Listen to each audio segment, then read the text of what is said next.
It's the EP Podcast. Evergreen Park. I can't believe they're back in school, but they are. And my place is like empty of children now. Matt Dugan, principal of Evergreen Park Community High School. Like I have one little guy in the 6th grade, and then I have 2 college kids now. It is a very, very different fall for me, but a similar fall for you. You've got new kids back. You're ready to kick off the year. New kids ready to kick off the year. I feel like I talk to you every time we talk. We say the same thing. I feel like I just saw you, and it was the start and the end of a school year because I tend to bookend our meetings, and we're off to a great start of the school year already. Is summer getting shorter? Like I hear that complaint all the time. I hear it on the radio. I hear it on TV. I see it on social media. I mean, maybe I'm remembering it wrong. I thought that you got out of school like June 1st. You didn't go back till September 1st when I was a kid, but maybe I'm remembering it wrong. They moved up. I mean, trust me. I think last year you said the same thing, and I said we're not shortening summer, but we're definitely the school. I think the school calendar for most schools has shifted to August return and Memorial Day exit. So it's around that time frame for most high schools now. And this episode of the EP Podcast, and every episode brought to you proudly by OSF Healthcare, Little Company of Mary Medical Center. Your health, your happiness, and well-being at the heart of everything they do. Count on them to provide the care, comfort, and support you need, focused on you every step of the way. OSF has access to technologically advanced healthcare solutions. They combine innovative treatments with compassionate care to help you achieve your best possible health. OSF Healthcare, OSF Little Company of Mary Medical Center.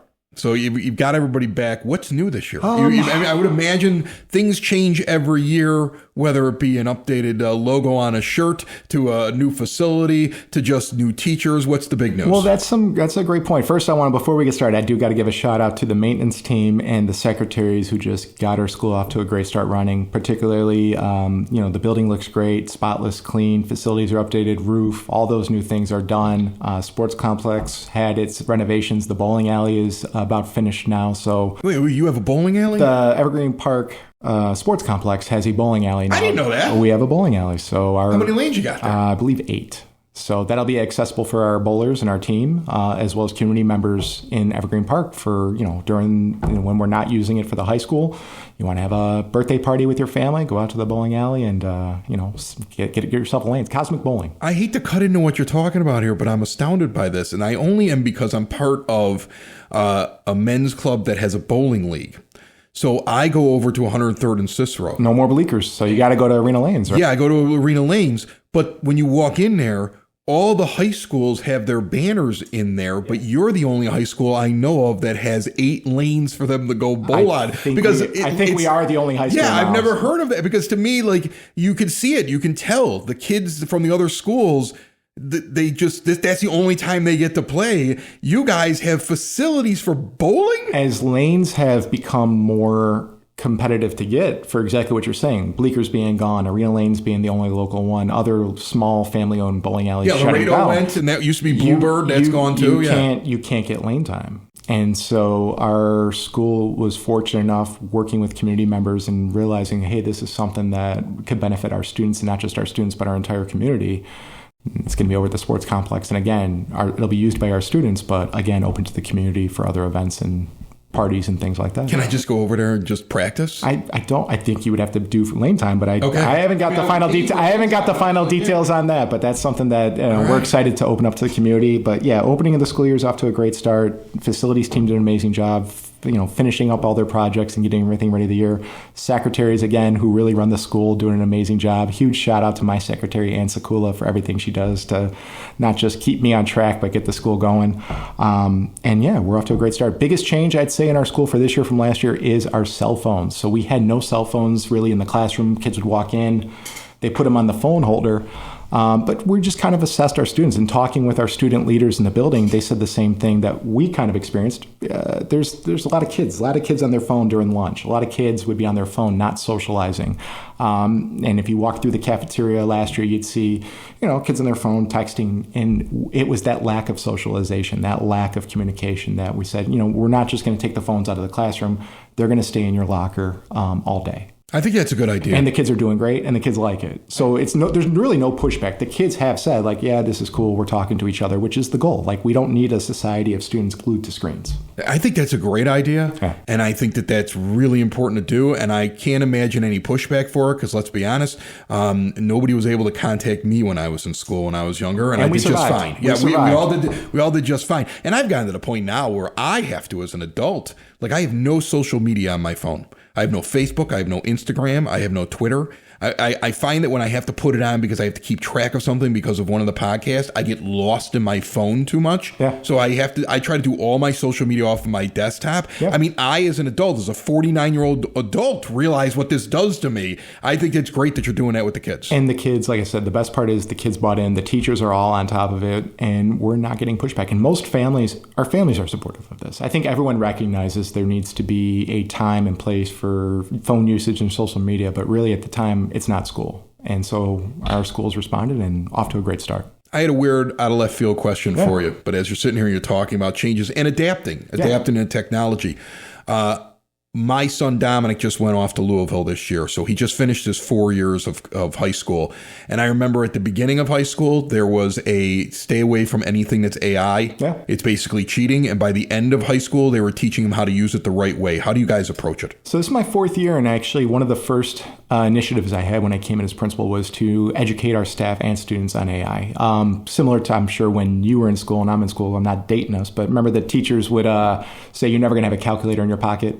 Right. And then you do have a calculator. I had my TI-82 and I had all the questions, all the stuff written in the formula thing. Now you have a calculator in your pocket. Your phone has your calculator. So right. To pretend AI is going to go away is kind of delusional, right? It's not going away. It's a tool, but it's not the be-all, end-all. So our emphasis is on educating students on appropriate usage, how to use it as a tool, but it is not your be-all, end-all. You're not writing papers with it. You're not doing those things with it. But if you need to use it to get started on something or as a helping outline things, those are great tools. And that's what it could be used for in a school setting or an educational setting. But reliance on it for everything, not what we're teaching our students and definitely not what we're teaching our staff. It's really interesting also to hear the kids, that generation, when I ask about it. And like perfect example, I saw some post, some reel, something where a professor had asked a question, but had put some of the question in white. Yeah. So if you highlighted it, pasted it into AI, it would give the wrong answer. And a big majority of his class got caught. And both of my older kids go, oh, that's an old trick. There's almost like, it's almost like an arms race between the teachers and the kids trying to figure out, okay, here's a good way for us to keep track of them. And the kids going, here's how we get around it. You guys are like in a constant battle with this, I would imagine. I think what the irony is, a lot of educational institutions are using AI to catch AI, which is even more hilarious. But it's like, for example, the machines are taking over. If our students have to write an essay, right. They now have to type it into a prompt that you cannot copy and paste, right? It will not let you copy and paste it. And it knows if you're typing, it measures your keystrokes. It measures how long it took between each word or each sentence, how long you were idle for. So the technology is already there, like you're saying, where it's an arms race, whether it's AI or not AI. So we're there. We've been there for a couple of years now. That's awesome. And so you'll see all those institutions. But I'm looking at what our school's doing. You can't fake certain things. And with standardized test scores and with advanced placement scores, like one of the things I wanted to share with you was 82% of the graduating class last year that took an advanced placement course at Evergreen Park passed an advanced placement course. That's awesome. Phenomenal. I mean, that's unbelievable. We've made huge strides. We've grown about 30% over the last 5 years with the percentage of students passing AP classes to now we're at 82%. We had 55 out of 55 students get a 3, 4, or 5 in their AP language. So important. So important now. As a parent who's got 2 college-age kids, my daughter was essentially starting in her second semester of freshman year with all the college, the dual credit and the AP stuff. And my son was pretty close to that when he just started this fall with all the stuff he was able to go and submit. I remember when I was a kid, I think I took one AP class. It was such a new thing. The advantage that they have, not only to get a jump start, right? But think of the financials. That's where it's at. You're in college for less time, or at least are spending less money because you basically did a semester of college while you were in high school. And we have students coming out of Evergreen Park in the same situation as your daughter, where they're graduating already with a freshman year's worth of credit in college. So outside of a scholarship, you're already saving, $15,000 to $20-something thousand on tuition just on credits alone. And that's huge. And we always talk about that. What does post-high school success look like? So whatever that student wants it to be, that's our job as a high school to make them successful in whatever they want to do. That's always been, though, the goal. I mean, we've sat down before, you mentioned it. We sit down a couple times a year.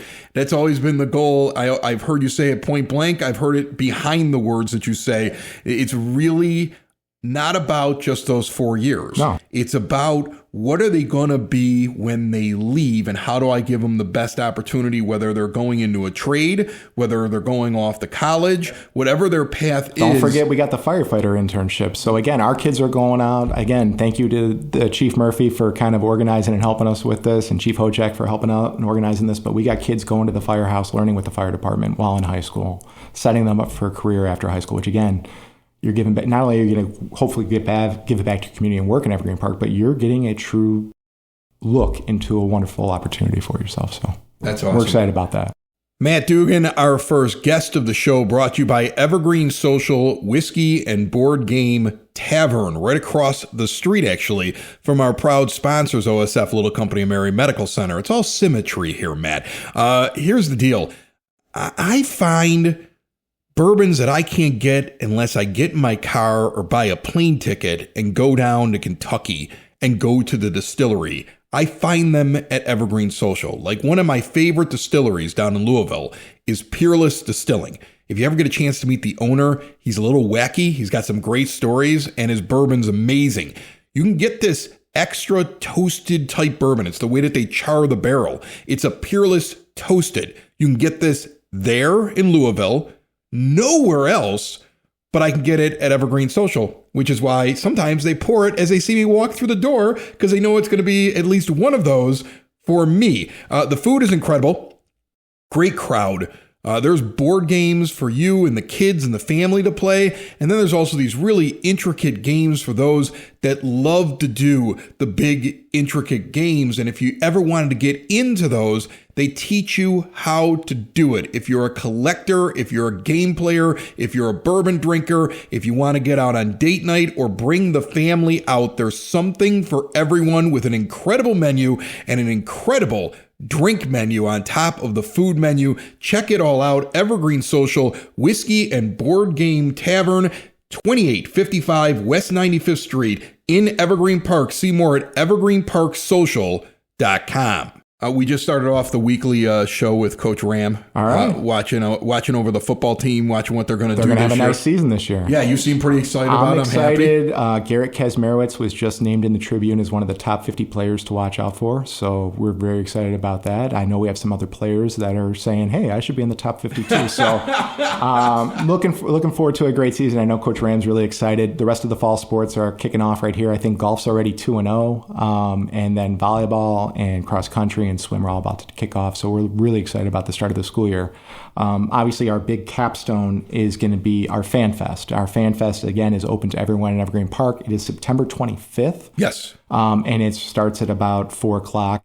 We had about 700 family and friends and everyone up there from Evergreen Park up there last year. Bring the kids, bring grandparents, bring whatever. We got face painting, games, food, music, everything. It's basically a big street fair. It's a giant street fair, correct? And we invite everyone from Evergreen Park up there. It's during our homecoming week, and you get out there and meet our students and see our facilities, and then go watch the varsity game that night. So yeah, it's a good amount of fun too. Looking forward to that. And then the other big event that's coming up that's new this year is Miss Amy Kazin is doing a 9/11, which again, 25 years ago now. So a lot of our students, one of the things we're doing is we're educating students now. So people like me and you, we remember. I mean, it's one of those moments. You just said 25 years and my jaw dropped. I can't believe it. I mean, I remember. We remember where you were. I was a morning radio host at WOMP in Wheeling, West Virginia. And I was literally finishing off my morning show, watching the first tower burning while they were trying to figure out what was going on, and watched on the air the second plane hit. And from that point on, they basically said, stay on the air. And I was on the thing I actually was on a microphone, And I've told this story before. At one point, the one plane was still up there. Yeah. And if you see where it crashes in southern Pennsylvania, it had to cross right over where I was at. And I watched that plane go over from the side of the mountain, not knowing what was going on it. Yeah. So to me, that was always a very raw thing, my 9/11 experience. And I cannot believe it's been 25 years. None of these kids know what it is. They don't even know what it felt like that day. And it's one of those, like, I'm sure it was similar for the previous generation with like the Kennedy assassination and things like that, where you just don't forget where you were at, right? Yeah. You know where you were at. It's one of those defining moments in American history. And our students, we've historically done like a moment of silence and things like that to honor 9/11 and honor the tragedies that occurred. But at the same time, our staff has educated our students. But Ms. Kazin this year, 25-year anniversary of the event, wants to do a food drive and a memorial walk run for the 343 firefighters that lost their lives that day. So we'll be doing a 3.43 memorial run walk at Evergreen Park High School on 9/11 That's awesome. for the firefighters. So very, very cool. That's incredible. Yeah, I mean, I think to myself, this generation that you have in the classrooms, probably they equate it the same way that we thought about like Pearl Harbor, right? Or the Kennedy assassination. Yeah. It was something that happened. Yeah. It's an interesting thing to kind of watch the video, but that tug in the heart, you get it, I get it. Anybody that remembers what it was like the day of, we can't give that to them. All we can do is just kind of show them the footage and tell them all about it. Yeah, and so it's one of those things that, again, like as you get to these milestone dates of events, you don't want to have the next generation not understand the importance and the significance of those events and how it impacted American history and how it impacted American society. So this would be a nice way to honor those firefighters and the rest of the first responders that lost their lives. And I love this. I love that I have an educator sitting down here talking about remembering your history. Yeah. I think that's the best thing. I was a history teacher before, Principal. Then you would understand. I'm sitting on the couch the other day. I'm watching the documentary on Netflix, which I'm already like, some of this is good. Some of this, maybe they're leaving some things out on the American experiment. Yeah. And it's all about the revolution in this country. And I had one kid walk up to me and go, "What are you watching this for?" I said, "Because if you don't know your history, you're doomed to repeat it." And then I was like, that's the old adage. You got to remember that, though. You have to learn that stuff. And I would imagine, as somebody with a history teaching background, that is still something that's very strong inside your high school. It's very strong inside of our high school. And I think one of the things we're trying to do with all of our students is make sure they understand context, they understand sources when it comes to reading history and reading things, to make sure they have a full picture of what occurred on those events. So again, you're not doomed to repeat the same mistakes. Incredible. Sounds like it's going to be a big year over there. Great year. You got a lot of stuff going on. Looking forward to it. I love when Matt Dugan gets down here. He's the principal of Evergreen Park Community High School. Thanks so much. Thank you very much. Is insurance just a monthly payment to you? If so, remember why it's really there to protect the life you love. Choose Samantha Ingalls with Country Insurance right here in Evergreen Park. She cares about the people of EP. She's going to take the time to get to know you so Samantha can help protect you and your family. Choose a company that sees you as more than just a policy number. When you work with Samantha Ingalls and Country, you get more out of your insurance, more personalized home and car coverage to protect what matters most to you, more guidance with all of the industry jargon, and more confidence that a real person will show up if something goes wrong. Call Samantha today, 773-937-2024, and get a quote.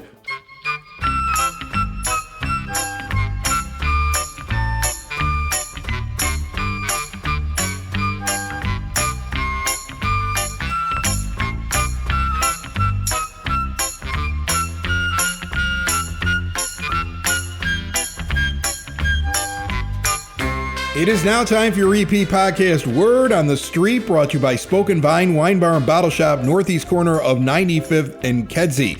It started off just wines, some small plates, some shareables.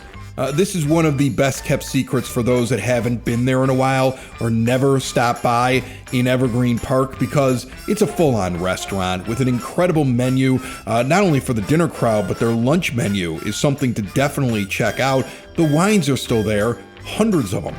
Just a great experience if you want to try new things, or if you fall in love with something. They keep the good ones around forever. They got tastings that are going on there. Really friendly staff. And I got to be honest with you, every wine's got a story. and they will tell you the story if you ask them about it. Get out there and enjoy Spoken Vine wines, and check out some of the tasting events that are coming up here. We will be out there, I think, on the next episode. I believe that's on the schedule, with Frank Murray of the Evergreen Park Public Library. Spoken Vine. See more at SpokenVineWines.com. Here we go. Meijer's Simply Give program is back, continuing its mission of supporting local food pantries, providing meals to neighbors experiencing food insecurity. The program is partnering with the Evergreen Park Village Pantry Coalition and the Meijer store in Evergreen Park at 9200 Southwestern from June the 28th, so it's been going on all the way through September the 26th. Customers, when they go into the Meijer over at 92nd and Western, can help by purchasing a $10 Simply Give donation card when you're checking out or online. And during a double match day, which is why I'm bringing this up, September the 12th, Meijer is going to double that up and provide a $20 contribution for every $10 you donate. So if you go to the Meijer, if you're thinking about going out and buying some food, you can help out your local village pantry by participating in this program. The Office of Citizen Services and Evergreen Park Senior Council presenting Memories to Go. It's back. It's a village-wide garage sale Saturday, September the 12th from 9 a.m. until 2 p.m. at EPCHS Field, 89th in Kedzie. You can get a space to sell what you want. $35 outside, inside for $50. More information, call OCS 708-422-8776. There is a youth pool club for playing the game of pool. Discover the game of pool and play with confidence in this beginner-friendly club Tuesdays, September 8th through the 29th from 6 to 7 p.m. It's for ages 10 to 17. Youth Department charging $25, including a snack, and it is held at the Community Center at 3450 West 97th Street. We'll do one more that the Youth Department has coming up very soon because it's kind of a cool event. Back to School Ice Cream Social, September the 10th. Mark your calendar. A cool treat with the Youth Department from 4 to 5 p.m. for grades 5 through 12, held again at the Community Center at 3450 West 97th Street. One more thing to mark your calendars for. There is one more summer concert coming up. It will be at James J. Sexton Park. 5:30 p.m. it kicks off. A Labor Day concert with fireworks. Plan for it now. We head out to Sexton Park this moment on the EP podcast for a really fun thing that just happened this past weekend. Check it out.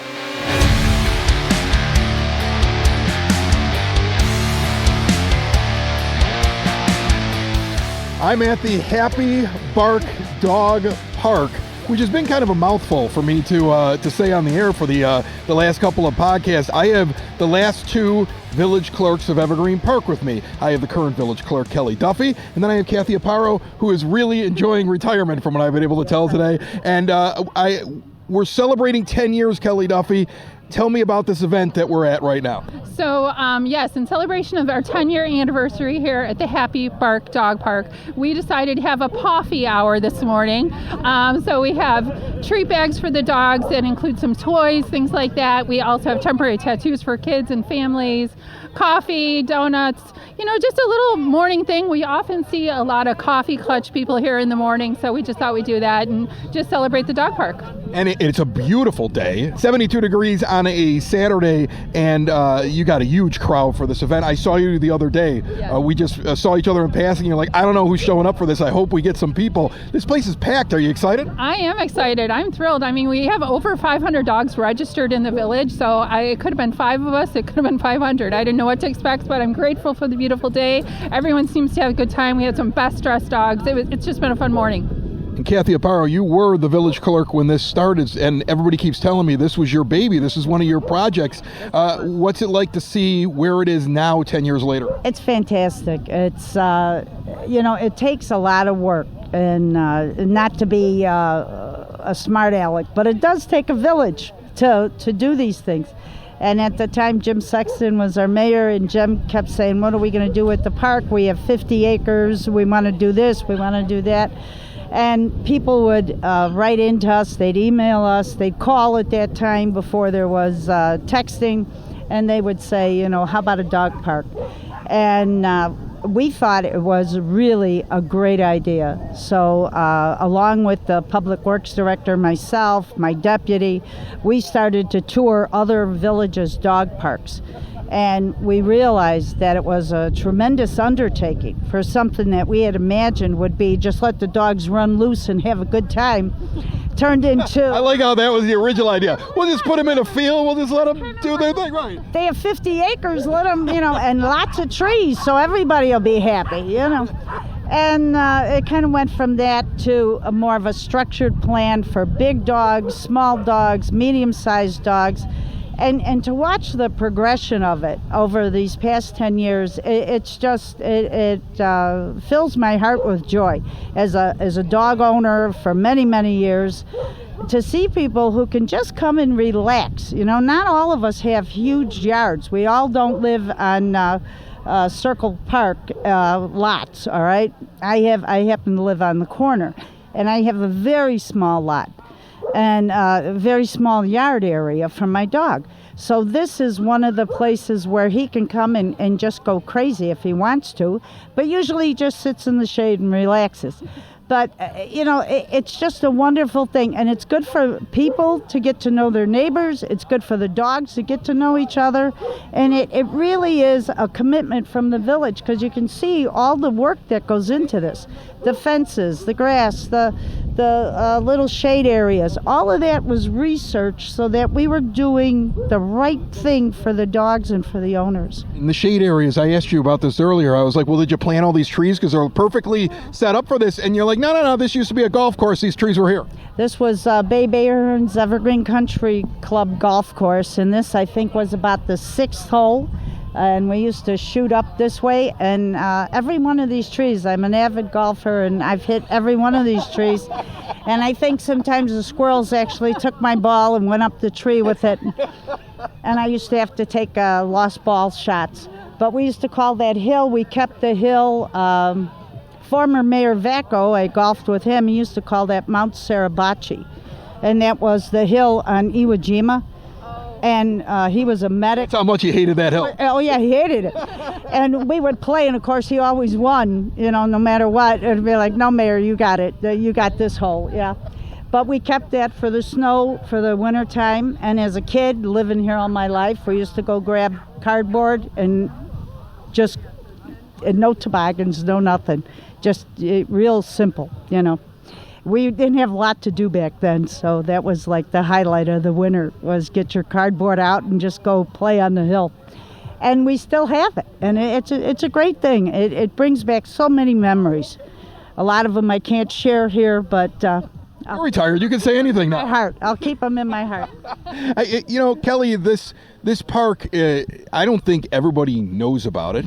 I think the first time that I ever came to it, I wasn't exactly sure where it was and just kind of followed the people with dogs till I found it. It's actually right next to where the barn is. It's right next to where the driving range is here at James J. Sexton Park. It's not hard to find. And as Kathy mentioned, it's got different areas. You've got areas for small dogs, large dogs. You got an agility and training area. Today, everybody's on a leash, but it seems like when they're in the area, they shut the gate. The dogs can run free, and you get an awful lot of people out here. They all seem to know each other too. It's almost like a club. It is. It definitely is. So you have to have a membership, of course. So we want to make sure everybody has their proper vaccination. So if you're bringing your dog, you want to feel safe. But yes, I notice there's a lot of people who come every morning. I like to walk around the little pond over here in the mornings because this is close to my house. And then you see people 6 a.m. They're here with their coffee. Their dogs are enjoying it. But there's just so much here at this whole 50-acre park that we have so much going on that there's literally something for everyone. As we look around, not only we have the dog park party this morning, but we have disc golfers going on there. At Labor Day, we'll have the concert here with fireworks. So it's just a great little niche here on 91st. We love it. And it's close to my home, so especially because I walked here today, so it was great. Absolutely great. One of the things I noticed, Kathy, was that Pete Donovan used to be with EPPD. Won't come on my show. He watches it every week. He tells me, but he's just not a guy for microphones. And one day he's like my white whale. I would love to have him come on the show. Now that he's retired, but he's got his own bench here that says dogs best friend. I mean, this guy's like the unofficial mayor of the dog park. How involved was he over the years while you were getting this thing put together? He gave us a lot of input. Having 2 Basset Hound dogs that are part of the Donovan family over there, he was priceless, and we would check things out. One of the big things we had was the gate issue, and we had people that actually the first couple of days got locked inside the park with their dogs. And there was an issue with the gate because you had to have a fob to get in, because after you would go through making sure you have your rabies shots and everything was up to date and you were a resident. And, okay, so you got in, now you couldn't get out. And I said, well, this reminds me when I was a kid. We used to put shows on in the garage and we'd let everybody come in for free. But then my brother was the bouncer and we'd charge him 10 cents to get out. So I love these stories. You never know what's coming. Maybe we've got something here. We'll give them free dog park, but we're going to charge them $25 to get out every time. And nobody else went for that idea, but yeah. So we finally fixed the fob issue, and I see that it's working great now, but we did have an issue, and there were things that you never thought about that became an issue that people would bring to your attention. You'd be like, all right, I'll go check it out. And we happen to be on one of the parts of the course that goes uphill. Well, part of it has to go downhill. So it's the part that you first walk into where we had to move the fences back because it was kind of like a mud bowl. It was a mud pit. It was a learning experience, this whole thing. And people didn't like when they had to put their dogs back in the car and it was, just go over to the car wash and take care of that, So, yeah, we should have given free car washes with those first couple of weeks. It sounds like there was quite an evolution in this whole thing now. And 10 years in, if somebody wants to bring their dog and be a part of this, what's the process? So you can come to Village Hall to register your dog. We ask for the proper rabies. Renewals are June 1, but you can join any time of year. We do a prorated rate, and it is open to residents and non-residents for an additional cost. But as Kathy said, it's been an evolution because as we're filming this straight ahead, I see a kiddie pool with a hose. So for those extra muddy days that might be needed. But yeah, it's very inexpensive. It's only $20 for an annual membership. And if you look anywhere else, my friends in other areas are very jealous that we do this for our residents. So $5 to register your dog, which is a non-negotiable. You have to register your dog here in Evergreen Park, and $20 for a dog park. So $25 a year to be able to come here as much as you want. There are people here Monday through Friday. We got our weekend people here. It's just a beautiful area, even on a dreary day. So I love it. And my dog is very scared of everybody, but he did make an appearance today. So, and when he was younger, all he did was run up and down the fence. We thought he was part greyhound. So there's literally something for every pooch here. Yeah, it must be nice to be able to bring a dog here. My dog's terrible. I could never bring him here. He'd be the most misbehaved dog in the entire dog park. Before I let you go, the costume competition, Kathy was a judge in it. I'll show some footage of that right now. That was kind of a fun idea. I was surprised at some of the ideas that people had. Like some of these were T-shirts. Some of these were pretty intricate. The winner had his own instrument, a hat, had hands, a whole mariachi band. Yes, and I did inquire. They have multiple outfits, so make sure you come for the rain dog parade that we do when we do the tree lighting. She says there's multiple outfits. My dog isn't a lover of being dressed up, although we do have a thunder outfit for him now. But the outfits were great. The one dog had a backpack too. Did you see that? So it's just so much fun. Ballerina? It was a ballerina with so much fun. Backpack, yeah. It's the families, and as an empty nester, my dog is now my baby. So it's something for everyone. But we had a good time. We had some great prizes, and it's just a great morning. So it's a good thing to celebrate. Well, this was fun for me. I thought to myself, what do I want to do this week for the show? And I'm like, I want to go stand out in the middle of a dog park and take pictures of puppies. If you're just listening to this, remember, you could check it out on the YouTube channel. There's all kinds of shots of the dog park. I had a wonderful time. Kelly, thank you so much. Kathy, enjoy retirement. Thank you, Chris. I appreciate it. And thank you, Cal, for inviting me. It was so nice. I hadn't realized it was 10 years. Yes, I know. So, no, thank you. Thank you for doing all the work so we could all enjoy it now. And it's just a good time. It's good for the village. And before I get out of here at the Happy Bark Dog Park, I wanted to get this guy on real quick. Jeff, you're from Hilltop Animal Hospital. We met the other night at a Chamber of Commerce event. I was unaware of Hilltop. I probably should have been more aware. I'm going to get over there and visit you. You're over on Kedzie, I want to say, about 100th and Kedzie? Yep, 100th and Kedzie, just south of the Evergreen Park High School. All right, so you got out here because it's your clientele, which is a smart business move. You were like, you know what, we may recruit a few dogs here. Tell me a little bit about your hospital, how long you guys been around? Yeah, so we're Hilltop Animal Hospital, 100th Kedzie. We've been around, so it's a family-owned practice. My mom's the owner. We've owned since '99.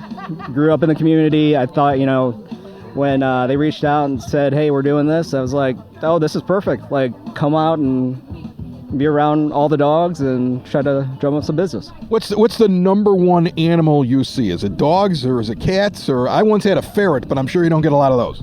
Not too many ferrets. We're only dogs and cats, and we're like mostly dogs, but I do love our cats. All right, but Evergreen Park, clearly a dog community. I'm more of a dog guy. No offense to the cat owners. I had a cat once, and it kept trying to kill me in the middle of the night. So I don't trust them. They're sneaky. One minute they're your friend, the next minute they're clawing at your face while you're sleeping, and you don't know what you did to tick them off. So I'm more of a dog guy. How do people reach out to you? And I got to reach out to you too, because I want to actually go over there and check it out. We visit all the businesses here in Evergreen Park. I haven't done it, but tell people real quick. Yeah, well, we're on Facebook, Hilltop Animal Hospital EP, also Instagram, or hilltopahep.com is our website. If you're looking to book an appointment, if you're here, I have a QR code that you can scan and book an appointment. Or you can even text us, 708-424-5572. Perfect. I'm going to text you. We're going to get over there at some point, check out your animal hospital. This thing is finally starting to calm down. I think you and I, we deserve a donut. What do you think? Oh, yeah. I love donuts. So, yeah. Don't we all? Thanks so much, Jeff. All right. Thank you. It's the EP Podcast. All things Evergreen Park. It's the EP Podcast. Evergreen Park.